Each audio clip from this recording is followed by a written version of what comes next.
With your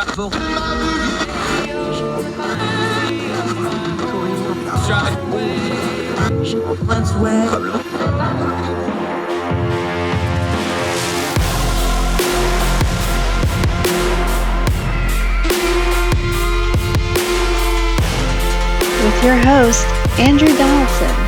This is Heard Tell. Welcome back to Heard Tell. Okay, we haven't had him on for a minute, but when we have economic questions, number crunching questions, he wants to talk about elections, but he can't fool us. He's an economist. He works for one of them 4-letter, not 3-letter government organizations. Stephen Popick, how are you, sir? Doing great, and I'm repping the Atlanta Falcons for Monday Night Football. Oh, you see, I love Falcons fans and Atlanta people because they're one tier up from like Jet and Cowboys fans. Like they understand there's going to be an up and down, but yeah, you get a win and then you get a little, got to get them back down. Hey, one tier up from Jets and Cowboys fans. I'll take it today. That's Dr. 28-3 to you, Dr. Stephen Popick. Did you hear we're going to get Super Bowl 28? If we don't, I already said it the last 2020 Super Bowl in 2028. Sorry. If we don't get an Outcast reunion for the Super Bowl, you blew it. It's just that simple. All right, I'm there with you. Let's talk some economics real quick. You were joking about it online. You had your account locked, so I had to send it out and claim it was my own, but I did give you credit. Unexpectedly, the economy grew exactly how much everybody had expected it to be for about a month. So here we go again. Look, we're 40 odd days from the election is where the economy is always going to be a hot button. What is the economy right now today in a bite-sized amount? Good, bad, indifferent, trending one way or the other? What is this economy? Because nobody can seem to define it for me. So, Andrew, right now we're seeing inflation has been brought down to levels that I think we would be comfortable with going forward. We're still seeing real wage growth. We see unemployment still being low. Yes, there's been an uptick, but consider that that we generally view less than 5% unemployment to be really darn good, and we're still somewhere in the 4s depending on how you measure it. So this economy is going really well right now, I would say. I think that's the sort of consensus. Now, if you talk with me sometime next week, there might be a completely different answer and stuff. Obviously, there could be a world event, there could be a conflict, something like that. Economically, though, what else is kind of floating around out there that we could hit? I think the other risks that we have are more in the medium term right now. We would, looking at still looking at a sizable proportion of the workforce, retiring at some point. The baby boomers and those folks that have sort of delayed and deferred retirement from COVID and the lockdown, when people stayed on their jobs a little longer than we thought. So, you're looking at, a shift in who's actually working. So that's a tension that we'll see playing out regardless of whoever is elected, right? You'll see folks that would be highly experienced, know who to talk to in the organizations to get things done, and those folks will be retiring in droves. And then to replace them, you have to bring in new to the workforce folks. You're still seeing private companies and the government struggle with what to do with this return to office. There's a big struggle right now that was public about Amazon, where they said, "Hey, you know how we said you're going to be in the office 2 days a week? Psych, 5 days." And the employees are there unhappy, but they're not going to be able to do anything aside from be unhappy at this point. But we're still seeing that struggle. We still have a housing market that is unable to produce enough housing for people to live in. And close to my neck of the woods here in DC, a proposal that was at a neighboring county, Arlington County, to sort of incentivize building these sorts of smaller homes. They call it missing middle, but think about townhomes, row homes, condos, things like that, was just struck down by the local courts here to say, nope, you can't do that. You can't have this kind of zoning on technicalities.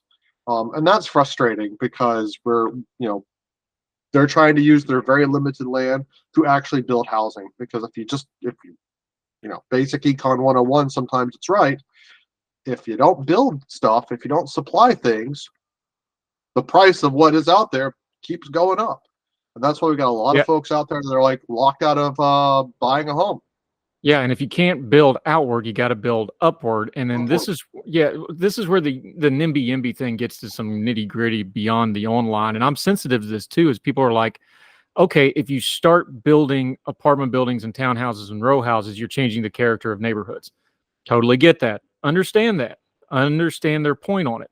But when you have areas like, a DC suburb, I spent a lot of time in Atlanta last year, and I was down there every other weekend for about 4 months. And every other weekend when I went down there was more construction going up, or another layer on the apartments, or another layer of row homes getting closer to the, like, it's almost like driving through canyons now, just row homes, apartment buildings, townhouses. That's your only option. So you can say YIMBY and NIMBY and all this stuff, but the fact of the matter is, if you just have a zoning law where it says residential, no multifamily units or multi-units or however it's phrased, that's the death nail to all of it. And that's the gritty detail where people don't talk about that. And that has an effect on we're talking about elections. That has an effect on elections. It has an effect on demographics. It has a big effect on elections, Andrew. Look at Texas. Now, look, Texas is in my opinion, a folly's errand for the Democrats to try to pick up this year with, Allred and Cruz and whatnot. But it's closer than it was 4 years ago. They're not going to flip the state blue, but at some point they're going to clip Cruz because nobody likes Cruz. But it's not going to turn the state blue. I think that's a distinction to make. But what I'm trying to say in this is that you've seen, because of a lack of ability to build housing out in California. Remember, over 90% of land in San Francisco is single family zoned only. They literally can't build up and build dense. The local councils are not allowing it. This is a local government problem, not a national government, even a state government problem. And so, with no place to live in their big cities, Californians have been moving to Arizona and Texas, which seem to have an ability, because they have a lot of land and don't really care about sprawling because they love their cars, to just build homes, right? And so that is where homes are actually available and purchasable and moderately more affordable. And that also, as I said, that has election consequences. You're in some sense, it's right. You're going to start, diluting, for lack of a better word, the Dem partisan lead in California, because folks are moving out to Texas and Arizona and Colorado and New Mexico and other places, and they're coming into more so red areas, because the red areas in the Midwest are the ones that are able to build homes. Let me give you another example, and it's from your neck of the woods, but the DC area, Nova, Alexandria, Virginia, Maryland, West Virginia Panhandle. The West Virginia Panhandle has become one of the most politically powerful parts of West Virginia because it's one of the places that is growing. Now they have really pretty strict stuff in a lot of parts of the West Virginia Panhandle. It's part of the DC Metro. And for folks that don't know, the Maryland rail line, you can go from, Union Station, downtown DC, straight to Martinsburg, West Virginia now. Like, that's the last stop on the line. It's a big deal. I personally know a lot of DC people that have moved to Martinsburg. And parts of the West Virginia, right, are considered to be part of the DC metropolitan area. Yeah, but now West Virginia, because the middle part of the state has been hollowed out and the coal fields down south are dying. Traditionally, the southern coal fields is where you go political power. Now it's Charleston, Morgantown, WVU, and the Panhandle. That's where all the population growth is. That's the center. So, and the guy that's going to, Patrick Morrisey is going to become the new governor unless something screwy happens. He lives in Harper's Ferry. We're seeing more and more political power in a state like West Virginia because of its proximity to DC, and a lot of it has to do with just growth and housing and zoning. And they have pretty strict zoning laws in the Panhandle that they've been very smart about. They've made it slow growth, but over the last 20, 25 years, it's just inexorable. It's going to grow, and it's changed the political layout of a place like West Virginia, and you don't think of it, but that's very much a housing-driven change. Yep. People gotta live somewhere, Andrew. Yeah, I know. I'd like to see it.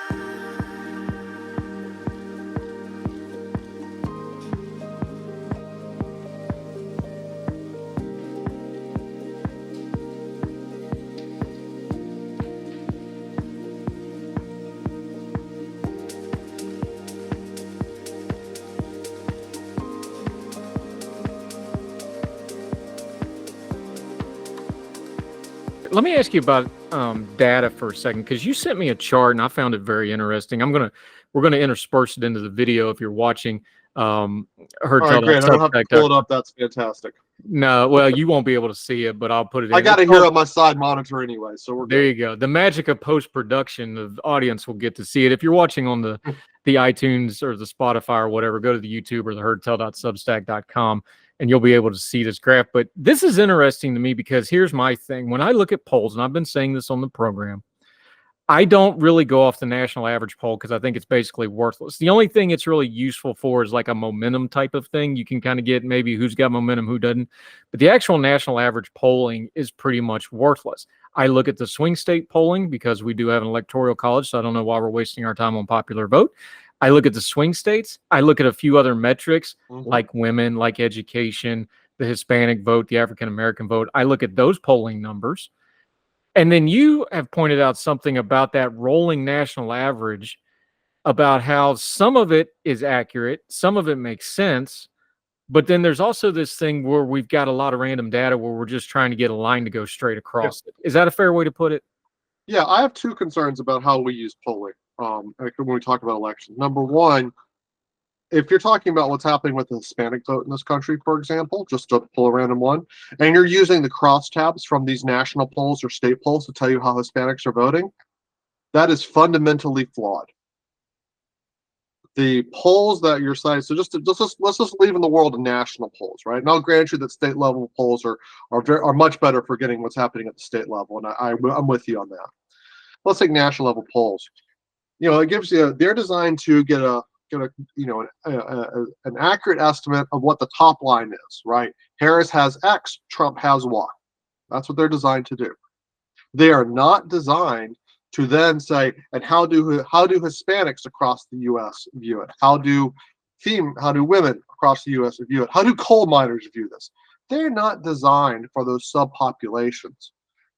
So the weighting that these polls have to be an accurate reflection of the electorate that's anticipated, right? The weighting breaks down at these subgroup levels. And so you'll get these crosstabs. They might say 70% of Hispanics are supporting Harris and 30% are supporting Trump. And I just made up those two numbers. The actual truth is actually, if you think about it, like looking at it, it would be 45% to 95% of Hispanics are thinking about, are supporting Harris, right? There's a wide confidence interval there, wide errors. So then we get into this notion of, you say, I'm gonna watch the national polls for trends, and the chart that I shared on Twitter is saying don't do that. I disagree fundamentally with a lot of the pollster predictions and the Nate Silvers, the Nate Combs, and the G. Elliott Morrises of the world on how they're using these polls, because I can't go and I haven't gone into inspecting the Stata code or the R code in these models and whatnot. But what I showed you, what I have on my Twitter, which is Economist at twitter.com, I have a post up that says, let's envision a world in which the national vote is 48% Harris, 48% Trump, and the other 4% are voting for Jill Stein or RFK Jr. or Cornelius West or whatever, right? Who cares? And I said, let's have that, and then let's take polls. Let's just see. We know what the margin of errors on these polls are, right? So let's just set a margin of error of 3, which applies to both estimates of the candidates, right? So margin error of 3 applies to Harris and it applies to Trump. And let's see what happens. And so I made this graphic of like, here's a time series of 45, I think 40 polls is what I did. And I got blue dots and I got red dots, right? So you can see what vote Trump got and what vote Harris got. And fundamentally, the truth is that they both have 48% support. And when you look at the first chart that I shared, I showed the trend line of what was going on, and the trend line is exactly what you would expect. It's pretty darn flat, right? You can give it a fudge factor. You could say Kamala Harris has increased her support by 0.5% and Trump has lost 0.5%. You can do that. You'll still barely see a change on the line. But then I do something where I say, a lot of these lot of these polling aggregation sites say we use the most recent polls and we sort of drop off the polls that have had a lot of time out there, right? Sort of a moving average. So then I took that same random draws and I said, here's your 7-day moving average of these polls. And we start off the period where, for luck of the draw, Donald Trump is polling at 51% and Harris is down at 47. And then as time passes, Harris surges to 50 and Trump declines down to 45. And then Trump surges back up to 49 and Harris declines to 49. The point being, there was never any movement in that data. We are fooling ourselves, thinking that there was a change in the fundamentals of the election just based on when the polls dropped. And I think that is, the disservice that a lot of these, sort of polling prediction sites have. They give you, some just give you a line that says, here's our predicted electoral votes. Here's our predicted, support for Harris, and you just see 48 or 272 or whatever. They don't show you the confidence intervals, the errors, right? Because what you'd see is, I think some Twitter commentator said, so my prediction of 48-46, and it's really close, holds true. Like, and I won't even say which candidate has 48 and which one has 46.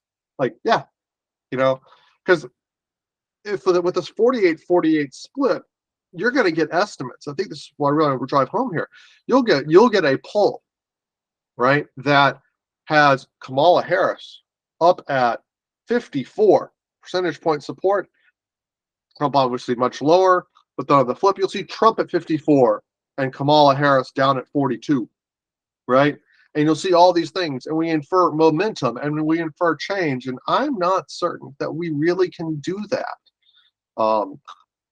I think there are some folks that put the error bars out there and says, here's our confidence around these things. And you can see right now there's a lot of purple in these because you got a bunch of blue confidence intervals, alongside red confidence intervals. They're sort of overlapping, so it looks purple. It just tells you this is a really close election, right? And I think that if anyone else is saying anything differently, they just fundamentally are not understanding polls. Like, people are unskewing the polls by looking at the crosstabs and saying this poll is wrong because there's way too many Republicans or way too many Democrats. It wasn't designed for that. Don't unskew the polls, and don't fool yourself into thinking that even a change from Ipsos from Harris +4 to Harris +7 shows Harris momentum. That could simply just be random noise.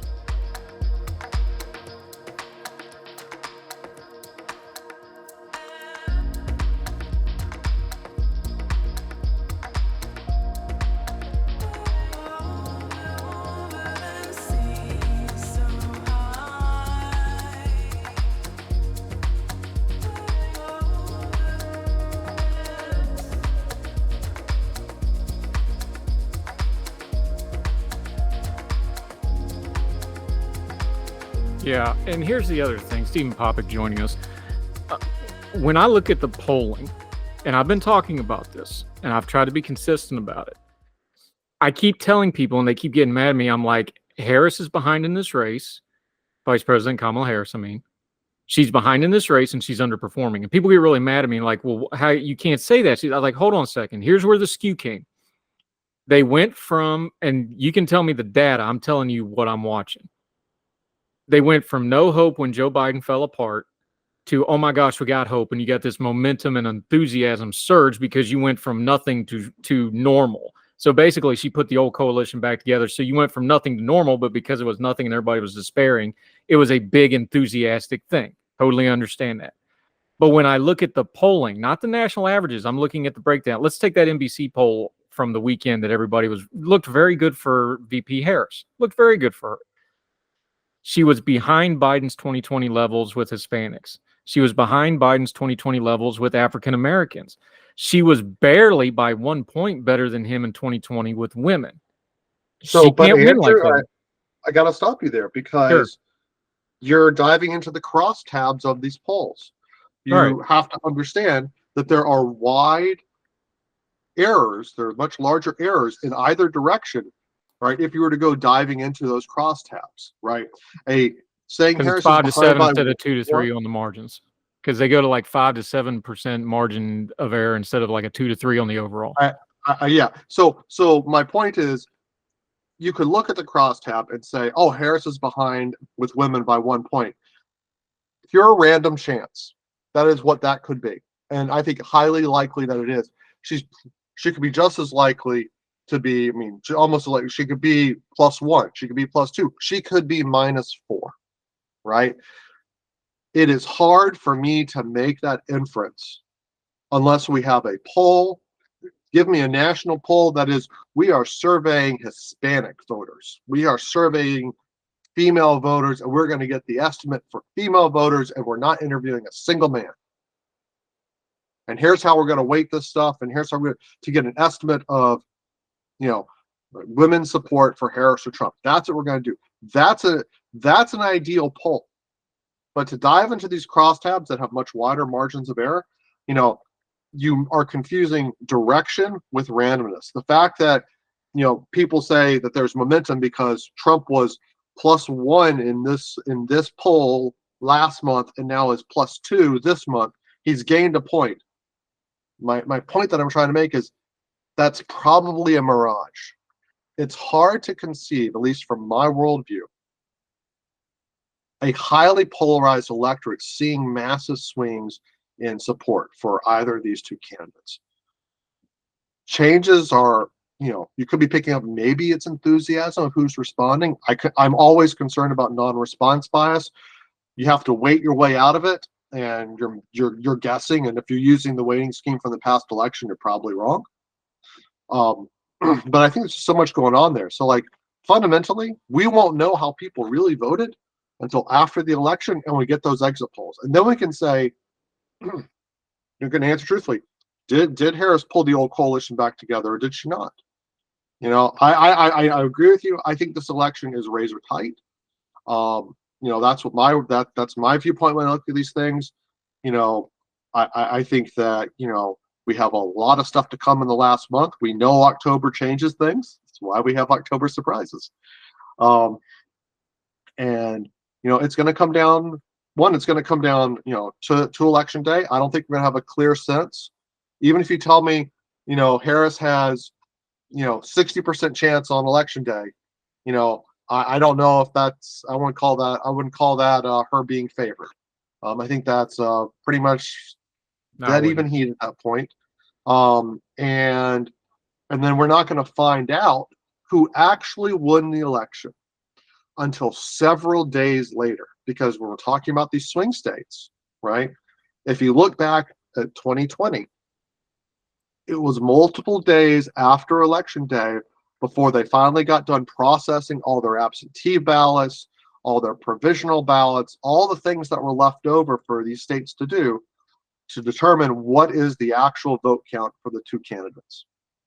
So I hope nobody's staying up on Tuesday night expecting to know the winner at midnight. I think you're going to know, you're going to say, oh, it's really close in Pennsylvania. Shocker. We'll have to wait a few days to find out who won Pennsylvania. Now, of course, if you start seeing some, if the polls have been wrong, right? If we're seeing a massive polling error, then we'll know on election night. Sure. But probably we won't know until Thursday or Friday about who's actually winning. This is not encouraging for somebody like me that has to sit on TV talking heading on Tuesday night late, but I'll take it under advisement. Here, let me ask you this. Just a good caveat for you, sir. Just a good caveat for you, so that you look intelligent on that TV show. Hedge your bets. Be an economist on the one hand, but on the other. I got to figure out a way to say I don't know 6 different ways over the course of 2 hours. Yes, basically. you do. Yeah, that's yes. the burden of being a talking head. It's going to be close. It's going to be close. Well, it's going to be close. Especially when I'm doing overseas media. Stephen Popick, let me throw you this one because I don't think this is a quantifiable thing with a number. You mentioned enthusiasm. I mentioned enthusiasm. I think there's an aspect to this election people aren't talking about where I don't think there's actually that much enthusiasm. I really don't. I think it's people are kind of settled. I know people got excited about Kamala Harris because Biden went from competent to incompetent to, oh my God, what we're going to do, and all the Democrats freaked out. Now they feel good, like they got a chance.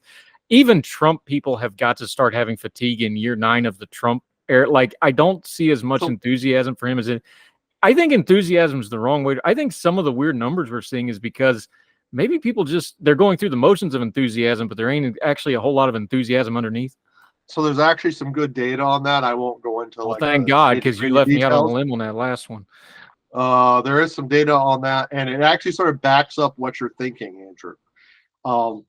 When we look at the early vote returns right now, from a lot of states, what we're seeing by and large is bipartisan apathy, if I can phrase it that way.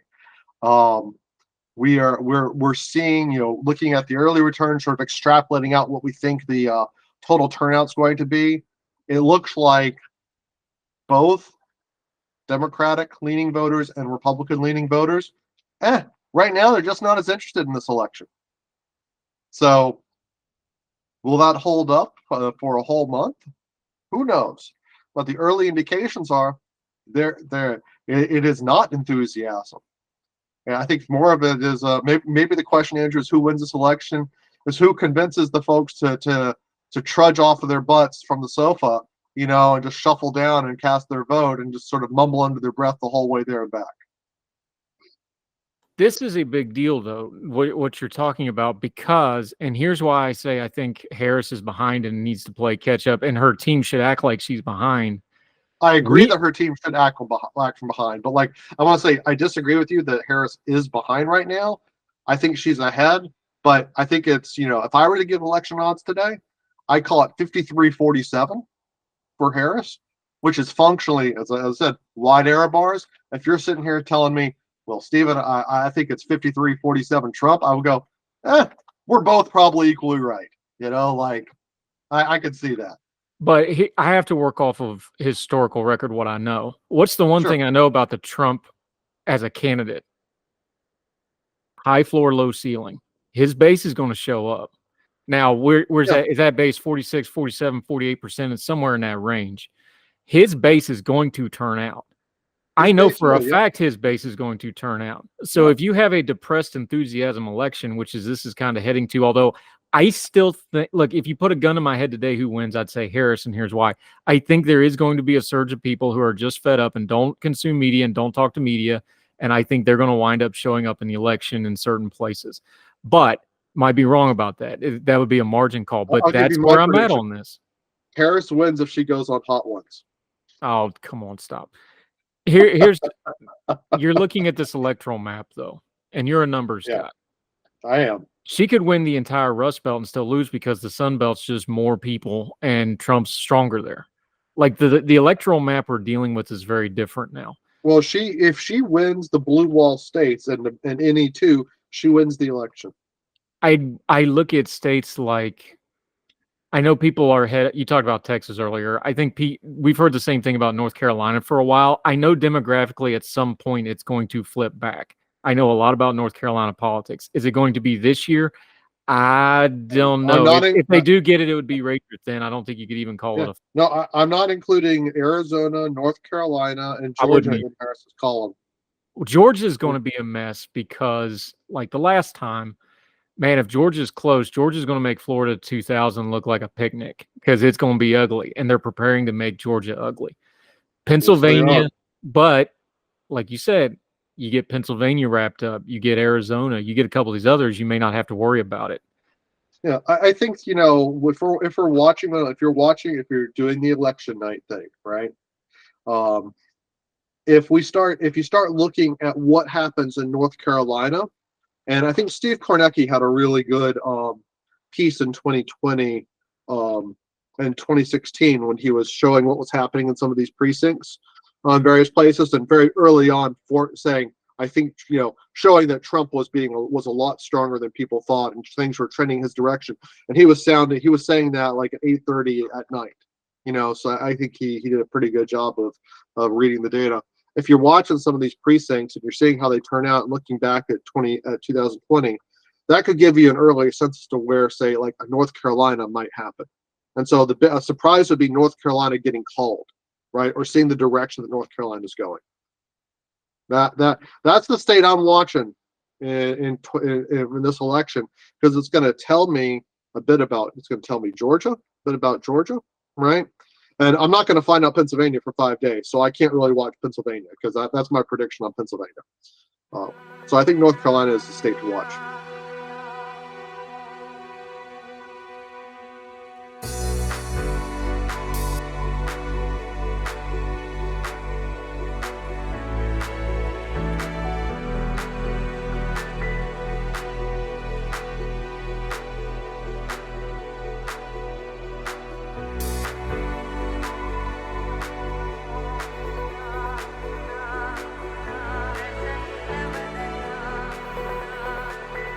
I think you watch it for another reason. I think this election we're going to have more split ticketing than we've seen in a long, long time. Oh, in North Carolina, you definitely will.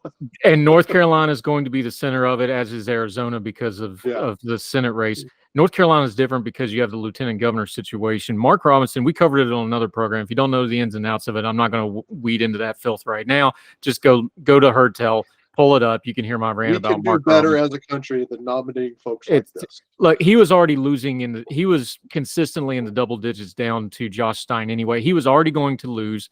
By the way, people, be adults. The code red that got called on Mark Robinson didn't come from the liberal media. It came from the Republican Party. Just trust me on that one, okay? That's why everybody's bailing out, because that came. This is Andrew letting us know what's happening from guerrilla position to say here. You know, I'm not at liberty to discuss it. I'm just anybody that's telling you Mark Robinson got took out by the left is wrong. No, he didn't. He got took out by the right. But we'll talk about that. There'll be a post-mortem for that. Anyway, the point is, Robinson's so bad. There's this big debate about, can the under ticket drag down the top of the ticket? And we don't really have conclusive data on that one way or the other, because it really hasn't happened that much. This is going to be a test case for that, because Robinson is so toxic now. He's going to lose that race so badly, to all due respect to Josh Stein, but he's just kind of the next man up. He's not real exciting. He's not doing anything, but he's going to win this in a blowout. Does it drag Trump down in North Carolina? That's one of those things to look at. And then one of the other things is, North Carolina has been the epicenter for gerrymander redistricting law. Look, I had to vote in the same election 3 times at one point a couple of years ago, because they kept changing it. They had to keep doing the election over and over again. And it's ground zero. Look, one person's gerrymandering, another person's redistricting. We'll argue that up. And now it's ground zero for the voter purge, quote unquote. I'll put air quotes around voter purge, the voter purge stuff. So we have all 3 of those stories in North Carolina, and I think all 3 of those are going to be worth watching come election night. Is it going to drag Trump with the Mark Robinson stuff? Is the demographics going to really change? And the voter purge stuff, those are all things worth watching in North Carolina, because I think the split ticketing may be the story of this whole election. Yeah, and I'm glad you brought up the voter purge, because I wanted to briefly touch on that. So, what made the social media rounds is that North Carolina has purged supposedly a large chunk of people off of its voter rolls just in time for the 2024 election. Okay, that's not true. North Carolina has purged a lot of people over the last 2 years, consistent with existing federal law on voterless maintenance. These are folks that move out of the state. They die. Their addresses, can't be found. Normal stuff. It's not, I think, when it's been reported, they report North Carolina's purged. Correct me if I'm wrong. I think it's 800,000 is what the claim was, purged off the rolls. But the headlines all say purges 800,000, and at least the Twitterverse and some media to say that, that must have been in the last few months leading up to this election. The fix is in North Carolina, folks. No, it's 800,000 purged since the last election in North Carolina, which is in 2022. And North Carolina is a pretty big state. It's got some pretty big cities in it. And that is, I think, by and large, normal voter list maintenance occurring. You can look at some of the data and you can see how many people were purged for being deceased and how many were purged because they moved out of state, which is the vast majority of these folks that were dropped from the voter rolls. I'm not convinced that that's a particular issue that's going to sway anything, you know. So, well, part of the voter and roll, Andrew, I'll mention, you know, I sort of looked at the stuff when I was at DOJ for a bit more than a cup of coffee under Bush's second term, 43, I should say, and Obama's first term, 44. You know, and we looked at that stuff. So I have some experience in understanding sort of what happens with these sort of requirements on voter list maintenance that are set out on the National Voter Registration Act and things like that. one thing about this, Stephen Popick joining us, the one thing you got to talk about these voter purges is like, well, they always do this right before election. Yes, they do it right before election, but here's why. Because you have a surge of registrations and changes and address changes and stuff for the primary season. And also, this is when the election boards and the staff, when they're staffed up to actually go through and do this stuff. That's right. And then That's they're trying to get it done. Yes. They're trying to get it done before the general election because they have all this new. Because remember, a lot of primary voters, they're walking in with it, and that's where you get, oh well, you'll get a new card in the week, and you know they'll go to the voter table where you're getting registered, and they'll change their crap, and they'll work with them, and they say you'll get it in 2 weeks. They're trying to get that cleaned up. It's because of the primary season and the surge that they have to surge it to get it done in September, October before the general election. That's not a conspiracy. That's the reality of how this stuff works. Yeah, they're not going to do it in. They're not going to do it in or at Thanksgiving and in December because there's a lot of work that happens right after the election, right? To get all of the tabulations done, all the reports And this out. election, we're still going to be counting at Thanksgiving, I think. Yeah, unfortunately. And so, you know, that they are tired after that point. Like, I can't reiterate enough how much local election boards and local election staffers, paid civilian staffers, do around this time. They are working. They're burning the midnight oil. They are working quite hard, and they're going to take a break. And then, you know, we forget about the election for a while. You know, their positions expire. And then they have to go and they get funding again for the next go around for the next, you know, congressional election 2 years later, staff back up again and whatnot. So yeah, this is, I think, you know, just normal part of the election process. It's nothing conspiratorial. You know, this sort of voter list maintenance happens in every state, whether it's New York, you know, North Carolina, Hawaii, whatever. Stephen Popick joining us. I want to ask you one more question. Put your economist hat back on now that I'll let you indulge your political commentary stuff for a moment. Here's something that's driving me nuts with this election. Everybody wants these two candidates to give a soundbite answer on how they're going to fix the prices of groceries. Mr. Economist, Dr. Popick, the President of the United States can't really do a whole lot about prices, and the few things he could probably do about consumer prices is probably going to make it worse. Is that statement accurate? Absolutely accurate. So, and let me give a great example. The price of eggs has been pretty high recently, right? Why have eggs been high? They've been high because a bunch of chickens died because of avian flu. I don't think the president can tell the avian flu, hey, can we chill out for a couple of months? You know, that's just outside their belly. I think, you know, a president can do a little bit to help the economy grow. A president can do quite a lot to destroy the economy with bad policies. I think that's where it is, you know, and so we have to be careful about what sorts of policies we go forward. You know, we're now talking again, and this is me putting on my economist hat, you know, there's conversations about tariffs.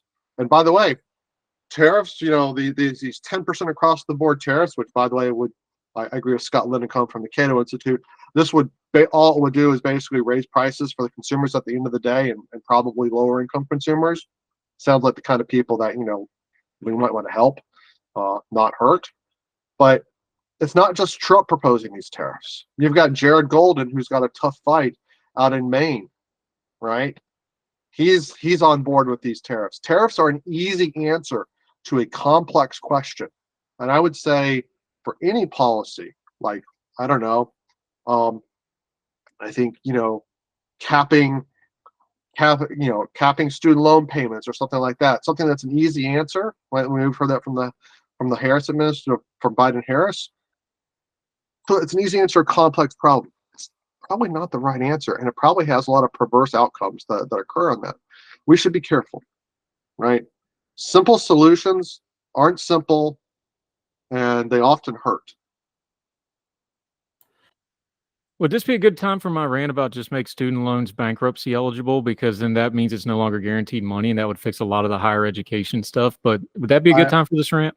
I am not a student loan funding expert in any way, shape, or form. I couldn't tell you what that would do to student loans, but you know what?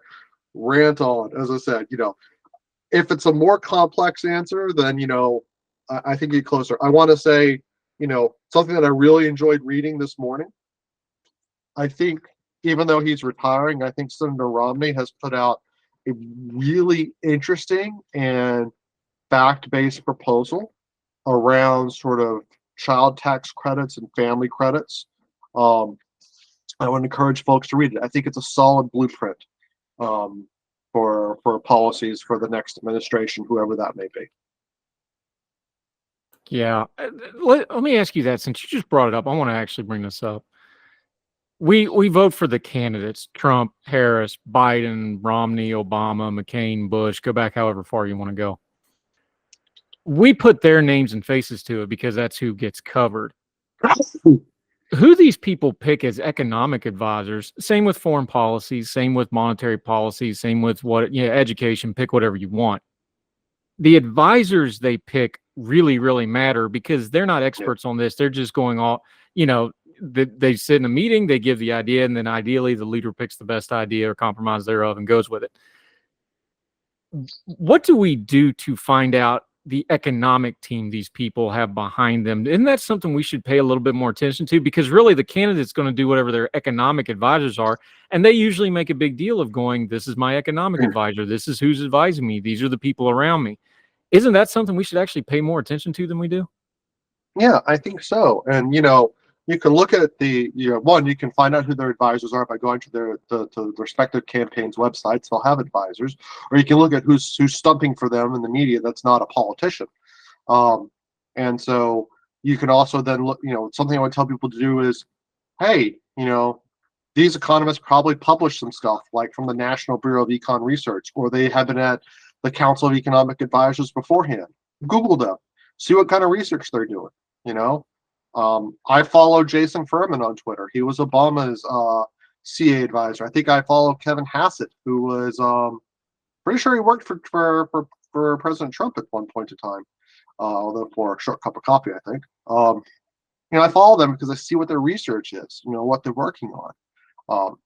If someone's being advised by Orrin Cass, I would recommend taking what he says with a grain of salt. More than that, I would just bring the mine with the train. But anyway, Stephen Popick. I just wanted to slam Orrin Cass. All right, keep your personal grudges to yourself, y'all. You do your wrestling promo on other economists later.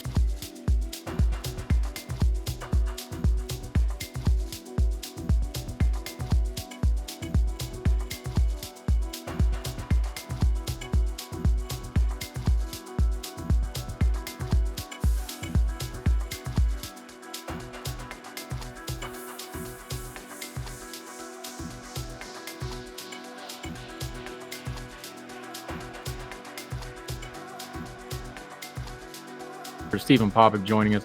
One last economic question, we'll let you go though. But right, I think after the election, inevitably what happens is election year economics gets covered a certain way. As soon as the election's over, economics gets covered another way, which means not at all. However, we know traditionally there's 2 times of the year where people really, really pay attention to economics that are not election centric. And one of them comes up right after the election, and that is the Christmas holiday season. Thanksgiving onward, everybody talks economics because they all are going to be talking about the consumer end, and everybody buys a bunch of stuff, and the republic is going to fall if we don't spend X amount of money on Christmas, right? You've heard this every year. Let's preemptive that a little bit, because that will be the next economic I don't want to call it a meta story or overarching theme, but once the election's over, that's the next economic story that will come out, right? The Christmas season. Do we have a handle on what kind of a holiday season we're going to have, end of the year season? Because economists are already projecting this stuff out. It's just we don't pay any attention to it. I don't have a handle on what we're doing on Christmas, man. I got a 6-year-old kid. I don't even know what she's getting for Christmas right now. That's maddeningly unhelpful. Sound more intelligent than that.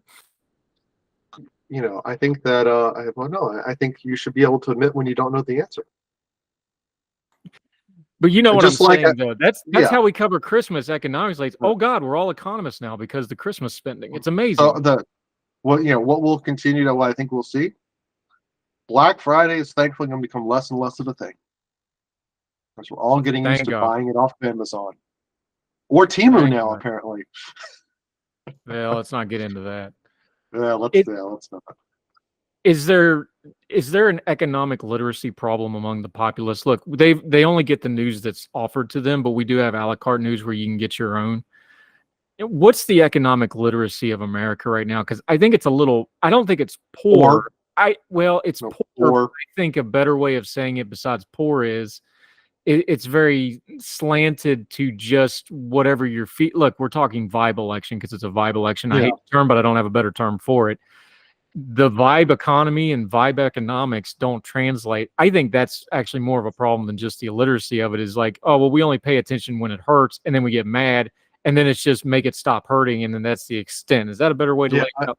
Yeah, I think so. It's like, something that always bothers me in political season is that, the politicians come out and they will say, we want to have this economic policy. We want to do this. But all they're doing is signaling what sort of bills they want to come forward, because most of the stuff has to come through the House and then the Senate to get to their desk.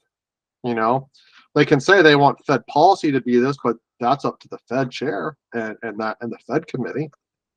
There's only so much that they can do, right, without it. So like when you hear, sort of like off the wall policy proposals, first you have to recognize, do they even have the power to do that? Right.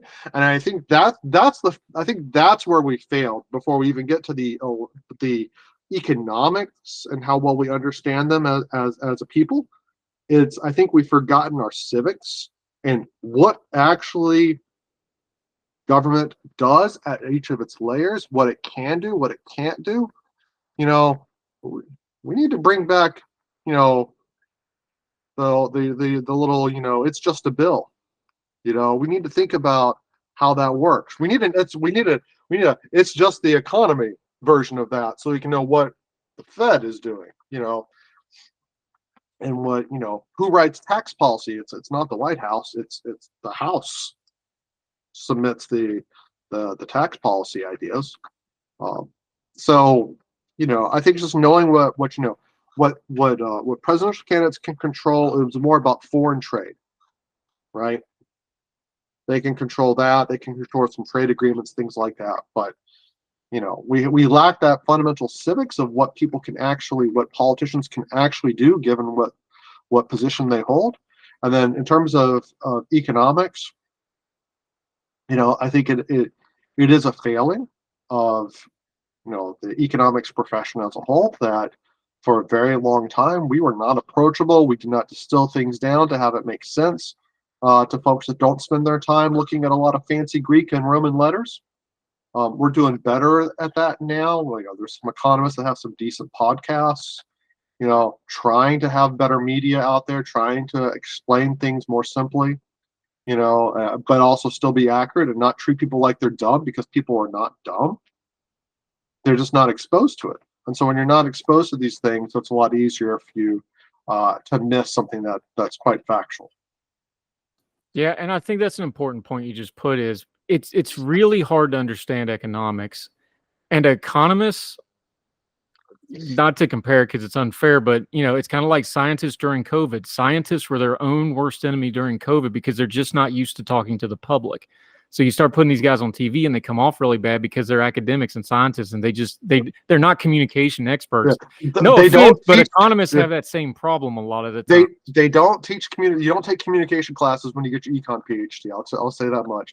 And did you know why I became an economist? We could end it on the money, fame, fortune, women, and power, and all that. Absolutely not. I initially wanted to be a meteorologist, but then I realized an economist can be wrong more of the time and still keep their job. Oh, okay, fine. That's enough out of you. Dr. Stephen Popick with the cheap puns and bad jokes. I admire the bravery of a man that is wearing an Atlanta Falcons shirt that wants to get jokey, because we can talk jokes. Yeah. Good grief. New Orleans Saints, that's a joke right there. Oh, okay. Not my team, but I may have to defend them just on general principle there.